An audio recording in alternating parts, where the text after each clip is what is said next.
Jesus talks about going to prepare a place for us.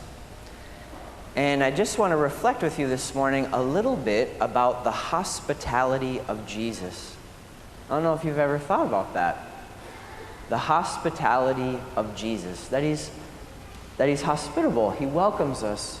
Many of you likely have this gift. All of us have it in some ways. Some of us have it in spades, of just being able to welcome people into a home or a space and to put them right at ease. You know, as I was thinking about this Sunday, one of the things that almost immediately came to mind is like a pregnant woman. Like as soon as someone starts to have a child, especially their first child, they start to prepare a place for them. They get ready. You know, like, especially when it's your first child, you know, like, okay, this room is theirs. And then you start painting, or you have to like figure out the color to paint it, and like what furniture are we gonna have, and like, okay, boy, girl, what's gonna be on the walls, and all this stuff. Because when the child comes, you wanna be ready. When the child comes, you want that child to feel wanted, welcomed, that there's a space for them, just for them, that they're special, Hospitality makes us feel special. And they're so small, they don't even know it. In some ways, they don't care what color the room is. But they already, everything that's gone into the room is already showering them with love. And so Jesus, he says like, hey, I am going to prepare a place for you. And so we could ask, like, what kind of way is he going to prepare for us? In fact, the hospitality of Jesus as he goes to prepare a place for you and me is actually just who he is. Jesus is just this way. It goes all the way back to creation.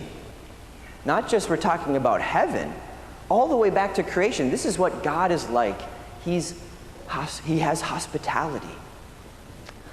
Have you ever thought about this? Like, what if God made human beings first? He didn't make light, he didn't make all these other things. He made human beings first. Where would we be?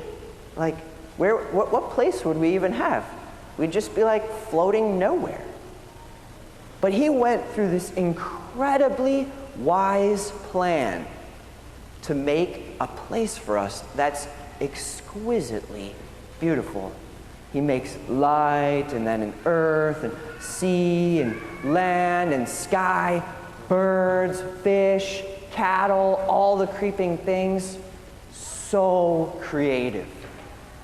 And then when everything was ready, when there was a place for us, when we knew that we would feel special, welcomed, wanted, he made us.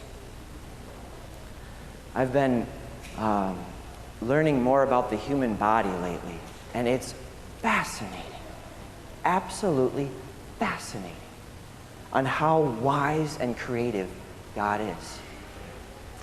A while back, I was flipping through the channels, and I was up in the 1400s, and I couldn't really find anything to watch. And so I saw a show that like all the kids like love and talk about, Cocomelon. So, and I had never seen Cocomelon before.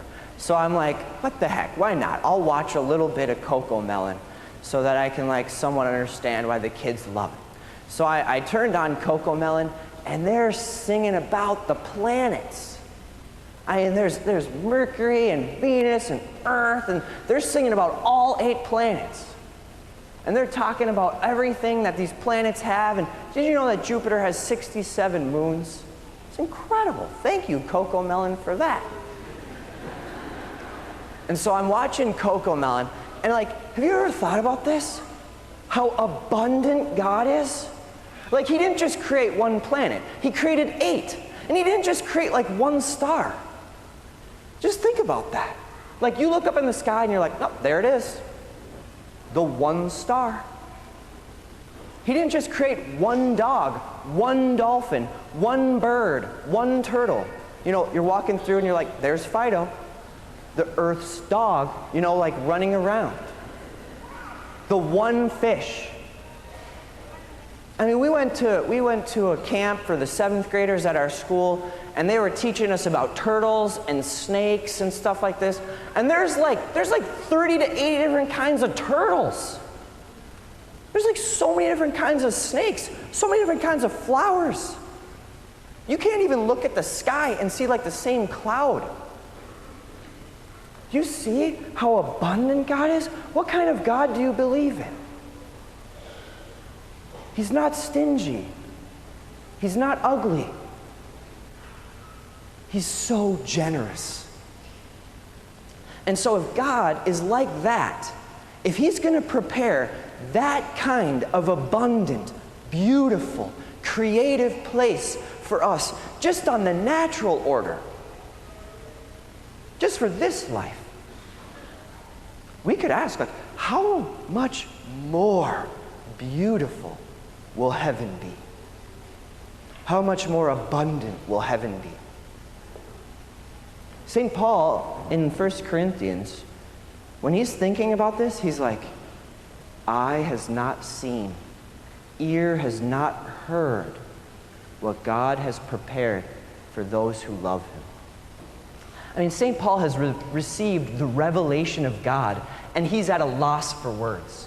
He's just like, how can I describe heaven? I got nothing. I got nothing. And maybe you've had this experience before where you're so ecstatic and so captured by someone's beauty that you're like, you know, maybe teenagers, when they first fall in love, they're like looking at Melanie. She's just like, hey, what do you think of Melanie?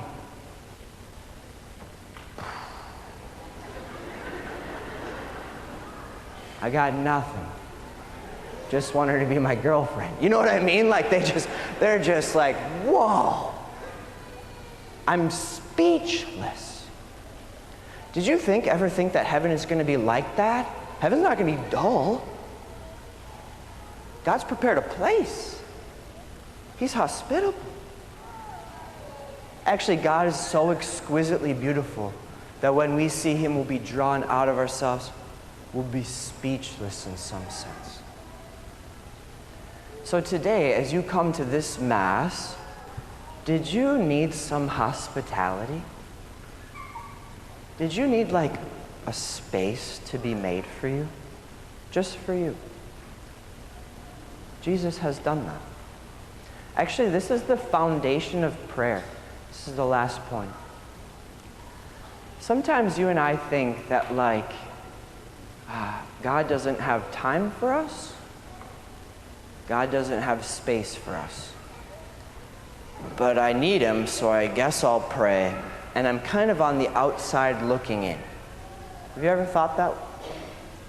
Have you ever felt that way?